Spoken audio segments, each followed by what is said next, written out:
campus of Spartanburg Community College with one of the horticulture professors, Kevin Paris. Kevin, when y'all took over this downtown building, what was the initial plan for the landscape? Well, we were moving into a historic facility. This building, before we know it, will be 100 years old.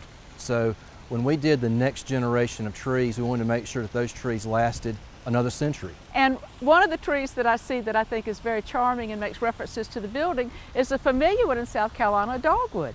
Right, we have actually dogwood blossoms embedded into the archways of the entries.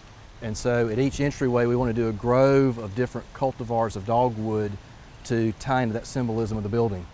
If you don't mind my saying this, you're kind of a cultivar geek. And tell me about the specific properties of the dogwoods you chose. Well, we chose some hybrid dogwoods that bring in some of the genetics of the native Cornus florida, also Cornus cusa from Asia, and Cornus natalii, which is from the western U.S. And these are resistant to anthracnose, powdery mildew, and have larger blossoms than some of the typical older cultivars of dogwood. As we stand in front of the building and look towards the main entrance, you've got just a little bit of grass because you said you wanted it to seem like a welcome mat. Right, we tried to limit the turf area that we had on this campus so we could reduce water usage and really just have functional turf and minimal aesthetic turf to cut down on those water bills. And you had some trees that people liked to prune because they thought they were sprawling all over. What choices did you make to help avoid that problem? It's unfortunate on older sites like this, sometimes trees have outlived their effective lifespan. And we had some water oak that were nearing 65 to 70 years of age, and because of the growth growing toward the building, a company had improperly topped those about a decade prior to us moving in, and it caused decay and hollows. And so our new trees are dawn redwood, so they'll have a tall conical shape that won't have that branch interference even 50, 60, 70 years from now. And it looks like our bald cypress, and I think you used a relative of the bald cypress in the smaller areas up front. We did. We found in parking islands, because of the limited root zone, bald cypress and pond cypress, we used one called fox red, do great in that compacted, low oxygenated soil just like they do in their native habitat in Carolina bays. I have a real peeve with people who plant things under the windows and then they've got to be pruned every time you turn around. You made some unusual choices, and I think for a certain reason. Tell me what you've got under these beautiful windows. Along our foundation out front, we picked peewee oakleaf hydrangea, and it has prospered well in the year that we've had it in place, and we combine that with a prostrate plum yew to give that evergreen contrast, and a little bit of Mexican anise as well. So those will all be 4 to 5 feet or under and easily stay within those bounds with very little effort. And then behind us, to screen other parts of the city and to give more shade, what have you chosen back there?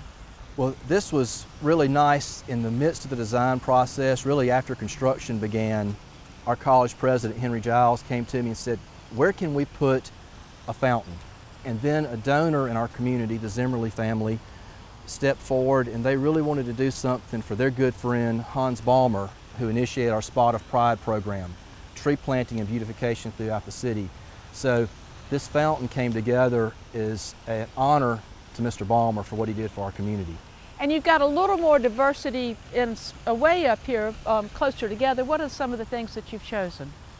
We wanted to sort of tie in with the rest of the campus. The diversity is a little more intense here, and we used some zelkova, we used some weeping redbud, sweet bay magnolia, and even a dwarf American holly called Maryland dwarf that we're excited about the potential of. And I think that holly has an unusual green color and when you've got a campus with lots of trees, that you can really paint a picture with different greens, can't you? The greens and the purples and the yellows, it all blends together.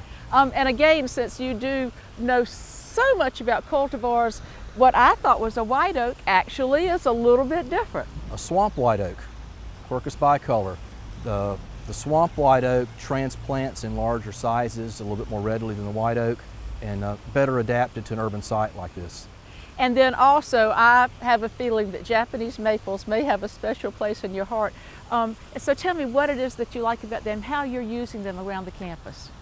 They're very versatile for adding color and texture. So we tried to use a lot of greens, a lot of weeping, a lot of garnet, burgundy, in our courtyard and throughout the campus, just to add spots of color. Well, I think everything about this is wonderful. We've got a place where we can come and enjoy the fountains noises to get away from the sounds of the cities. We can look around us and see birds. We can see the breeze going through the trees. We can find places where the sunlight is already being filtered. It's a beautiful campus. Can we come back in about 3 or 4 years and see how things have changed? Please do, and in another 5 or 6 and 10 after that to see these canopies merge together. Well, I can't wait to see it mature. Thank you so much. Thank you, Amanda.